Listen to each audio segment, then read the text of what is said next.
Gimmi, the Kwami of Reality. I am everything that was, is, and will be. The concept of 3 wishes or dreams coming true existed in media long before Miraculous Ladybug. Everyone loves a triumphant story of the protagonist fulfilling their greatest wish, even if it means leaving their old lives behind. Storylines revolving around wishes are also a fantastic way to explore a character's psyche. They provide a deeper analysis of their desires and how far they would go to make them come true. In Gabriel's case, his grief toward his late wife drove him to do unspeakable things for the sake of summoning Gimmi, the Kwami of Reality, who could grant his wish and reunite him with his lost love. Now that Gimmi and their power have appeared in the series, there's no telling when they may show up again, with another character pleading with them to grant their deepest wish. In today's video, I'll discuss which Miraculous Ladybug characters I believe have something to wish for. I want to make a wish. Here we are, yet another complainer. Number 1. Marinette. Marinette is the only person from the main cast to witness Gimmi and their power.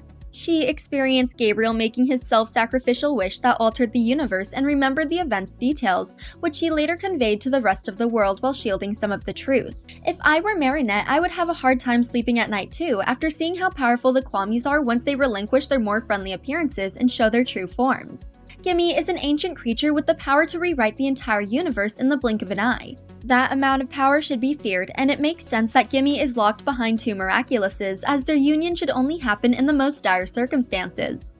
Unfortunately, Adrien has trusted Ladybug with his Miraculous on more than one occasion, and should he become indisposed, endangered, or jeopardized, he may send Plague to her for a second time. Since Cat Noir is also Adrien, receiving the Cat Miraculous would mean the person she loves most is in trouble, be it because Lila captures him or his Amok fell into the wrong hands. There's no doubt that Marinette would do anything to keep Adrien safe. If his life hung in the balance and she had the opportunity to become Bug Noir again, nothing would stand between Marinette and her single wish, to ensure Adrien had a long and happy life.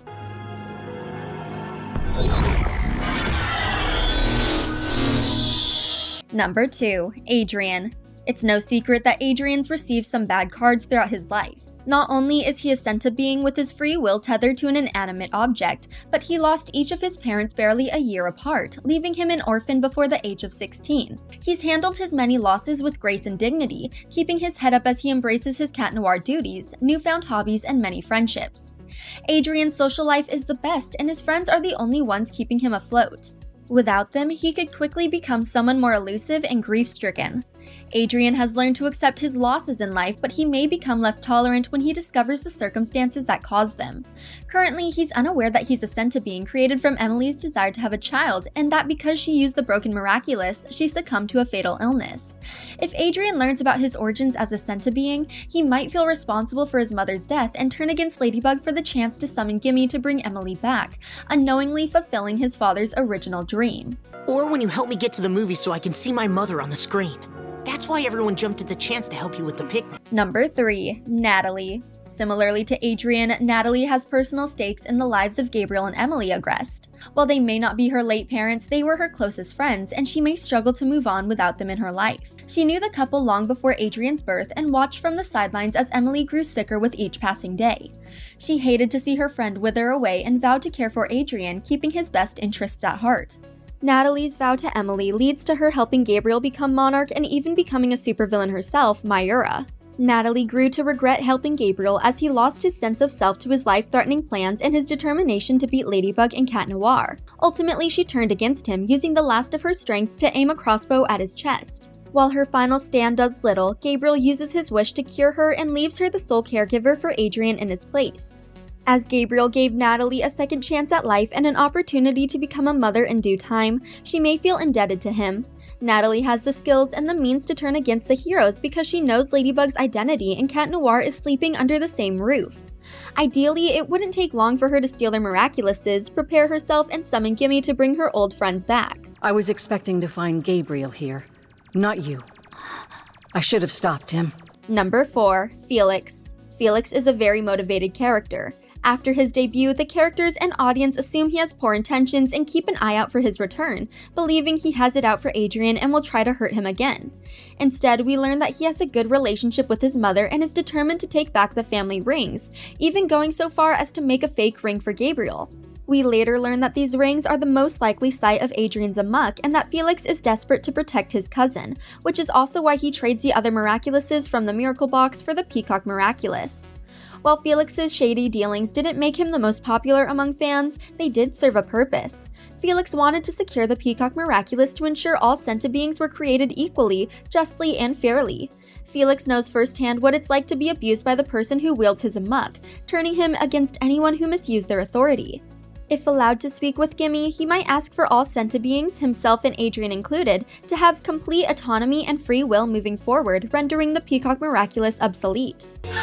But Gabriel refused to hand it over to me, and after everything that happened… Number 5. Lila. Like her predecessor, Lila desperately wants the Ladybug and Cat Miraculouses. In Miraculous World London, she resorts to self-akumatization and time travel to steal them from Marinette alongside the other Miraculouses from the Miracle Box. With them, she wastes no time summoning Gimmi and making a wish that rewrites their universe, wiping the main timeline from existence. Fortunately, Bunnix arrived in the nick of time to save Marinette, allowing them to intervene and prevent Lila's new reality from coming to fruition. While we didn't see what Lila's wish was or what her new reality would look like, we can make assumptions based on her past behavior. I believe her wish involves establishing wealth, power, or reputation. She wants to be admired, so she tells people what they want to hear.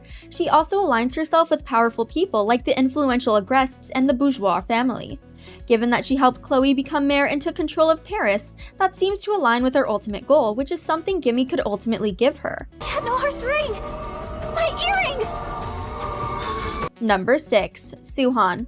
The celestial guardian Suhan took it upon himself to track down the missing Chinese Miracle Box after Feast's defeat. He allowed Marinette to keep the Miracle Box and stayed in Paris to offer guidance, but became distracted from his duties by the modern world. He expresses deep regret for his absence, bowing at Marinette's feet and offering his assistance in the fight against Monarch. He ultimately decides to return to the Guardian Order to recruit more help, but doesn't return to the temple as he crosses paths with Luca in Brazil and decides to train him instead.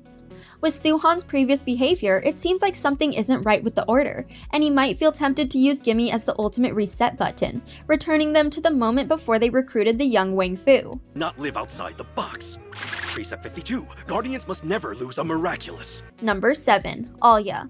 I'll admit that the concept of Alya betraying the Miraculars and Marinette to summon Gimmi seems highly unlikely, but the most recent episode Revelator provides the perfect setup. The episode's villain can reveal someone's deepest secret. When he reveals Ladybug's, Rena Rouge learns about Gabriel Agrest's death and his double life as Monarch. She feels betrayed by Marinette's lies and admits that she can't hide the truth about Gabriel from Adrian because she believes he should know who his father was. To prevent Alya from revealing her secret, Ladybug convinces Cat Noir to use his cataclysm to destroy her memory, completely wiping the secret from her mind. Alya leaves the encounter unaware of Monarch's true identity, but she has a sneaking suspicion that something isn't right. As a reporter who values the truth above all else, Alya may follow her intuition to Gimmi, who has the power to repair her fractured memories. Knowing about the existence of Gimmi and their ability to bend reality to their will, I can only assume humanity has felt tempted to summon them countless times throughout history. Gimmi themselves seemed annoyed to meet another human who only wanted to use them for a wish, even though Gabriel's was a matter of the heart. We have the assurance that the heroes wouldn't use Gimmi unless the circumstances were dire. Still, everyone in Miraculous Ladybug has something they're fighting for, something that is so important that it's worth sacrificing the universe for. Good thing a second here in the burrow can last for a while, which gives us time to figure out what went wrong earlier. Thanks for watching. If you enjoyed this video, hit that like button, subscribe to our channel, and turn on notifications to stay updated on our uploads. I told you never to use the Peacock Miraculous. I had no choice, sir.